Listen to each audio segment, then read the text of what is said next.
ആ ഷൂട്ടിങ്ങിൻ്റെയൊക്കെ സമയത്ത് നമുക്ക് I am not using that normal എന്നുള്ള വാക്ക് ഞാൻ യൂസ് ചെയ്യുന്നില്ല, എന്നാൽ കൂടിയും നമുക്ക് ശീലമില്ലാത്ത ഒരു അറ്റ്മോസ്ഫിയറിലും നമുക്ക് ശീലമില്ലാത്ത അങ്ങനെ ഒരു ഡെയിലി ബേസിസിൽ പരിചയമില്ലാത്ത ഒരു സിറ്റുവേഷനിലാണ് ഉള്ള ഒരാളാണ് നമ്മുടെ കൂടെ നിൽക്കുന്നത് അല്ലേ. ഈസ് ഇറ്റ് ഡിഫിക്കൾട്ട് ലൈക്ക് അങ്ങോട്ടും ഇങ്ങോട്ടും ഉള്ള ഒരു ഗിവ് ആൻഡ് ടേക്കിൽ ഒരു ഡിഫിക്കൾട്ട് ഉണ്ടായിരുന്നു? അതായത് ഒബ്വിയസ്ലി ഉണ്ണിച്ചേട്ടൻ ആ ഒരു പ്രോസസ്സിൽ അത്രയും എഫേർട്ട് എടുത്ത് അത് പ്രീ വർക്ക് ചെയ്ത് ഇരിക്കുന്ന ഒരാളാണ്. അപ്പം മാഹിമയ്ക്ക് അത്രയും കൊടുക്കാൻ പറ്റുന്നുണ്ടോ എന്നൊക്കെയുള്ള കൺഫ്യൂഷൻസ് ഒക്കെ ഉണ്ടായിരുന്നോ?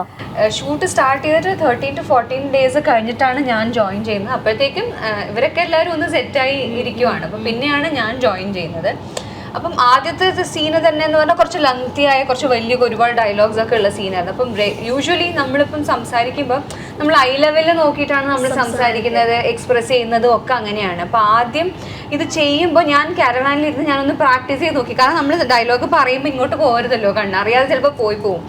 പക്ഷേ നമ്മളിപ്പം അത് നേരത്തെ പറഞ്ഞ പോലത്തെ ഒരു ഗിവ് ആൻഡ് ടേക്ക് പ്രോസസ് ആണല്ലോ. അപ്പോൾ ആ പ്രോസസ്സിൽ യു ലേൺ, അങ്ങനെയാണല്ലോ being an actor, you have to adjust and learn things from how it is happening എന്നുള്ളതുകൊണ്ട്. അപ്പം നമ്മളൊരു എനിക്ക് തോന്നുന്നു ആദ്യത്തെ ഒരു 2-3 ഷോട്ടൊക്കെ കഴിയുമ്പോഴത്തേക്കും അതെനിക്ക് ഓക്കെ ആയി തുടങ്ങി. അപ്പം അല്ലെങ്കിൽ എന്താണെന്ന് വെച്ചാൽ ആ മൂവ്മെൻറ്റ് ഇപ്പം നമ്മൾ വാക്ക് ചെയ്യുമ്പോൾ രണ്ടുപേരും നടക്കുമ്പോൾ നമുക്കറിയാം എങ്ങനെയായിരിക്കും ആ ഡിസ്റ്റൻസിൽ നടക്കുക. ഒരു കാല് വെച്ച് അടുത്ത കാല് വെക്കുമ്പോഴുള്ള ഡിസ്റ്റൻസ് നമുക്കറിയാം നടന്ന് പോകുമ്പോൾ. പക്ഷേ വീൽ ചെയറിൽ ഒരാൾ കൂടെ നമ്മുടെ കൂടെ ട്രാവൽ ചെയ്യുക അല്ലെങ്കിൽ മൂവ് ചെയ്യുക എന്നുള്ളപ്പം അത് ഡിഫറെൻ്റ് ആയിരിക്കും. ചിലപ്പോൾ നമ്മൾ കുറച്ചുകൂടെ സ്പീഡിൽ നടക്കേണ്ടി വരും.